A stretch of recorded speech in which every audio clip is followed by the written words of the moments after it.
Morning. This week we've been talking about right judgment all week. Yesterday I was talking about how God is the all-seeing one, and that's why he has the ability to judge us rightly.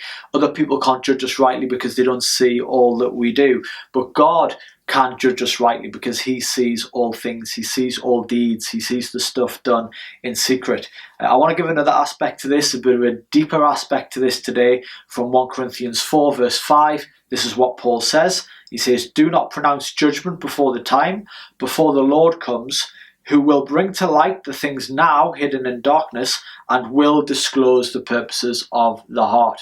So God will expose all that we've done that's in darkness, and he'll bring it into light, both good and bad.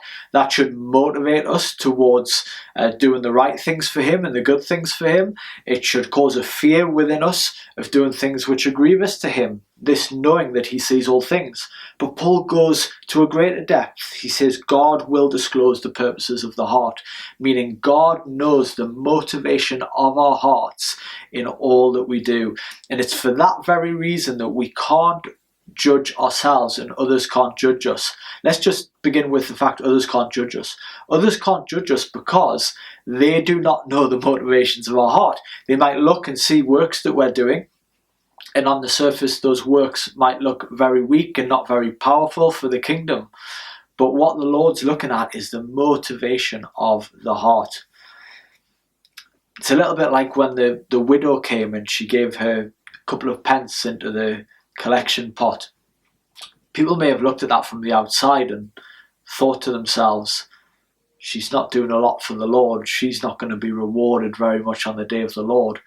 But the Lord understood what that was costing her and seen the motivations of the heart, and so she was commended. It's not the greatness of our work, but it's what it costs us, and it's the love in which we do the works, the love that we have for Christ. So others can't judge us because they don't fully know the motivations of our heart, and clearly that is going to matter on Judgment Day. But God does. God sees even that. But secondly, we can't fully judge ourselves because we don't fully know the motivations of our heart. Sometimes we judge rightly the motivations of our heart, but the Bible says this in Jeremiah 17, 9-10. It says, "The heart is deceitful above all things and beyond cure. Who can understand it? I, the Lord, search the heart and examine the mind, to reward each person according to their conduct, according to what their deeds deserve." God says he rewards us according to our conduct and our deeds, but he examines the heart and the mind. The heart and the mind are really speaking of the will. He's conjoining them together to talk about the will of man. What is man's intentions when he's doing work? Are his intentions to build himself up and to build up his own profile? Or are his intentions to live a life like Christ and to be faithful to what Jesus has commanded him? There's only one thing that matters, and it's the latter. And so we should just be aware that when we're doing works for God, even if they don't seem like really powerful works in the natural, if those works are costing us and we're laying ourselves down to do them for the glory of Jesus, it's those kind of works which are going to draw the reward on the day of judgment. It's those kind of works which God's going to commend and God's going to crown and God's going to reward. So I want to speak today to you, especially if you're in a place of small beginnings. If you're in a place where you're not seeing lots externally that's booming, but actually it feels quite small, but you're really laying yourself down and you're really counting the cost for Jesus. He sees all those things. He knows the motivation of your heart. Don't look at other ministries that are massive and huge and assume that because of their size that those in places of prominence in those ministries are going to be rewarded greater than you on the day of judgment. That's not how God assesses things.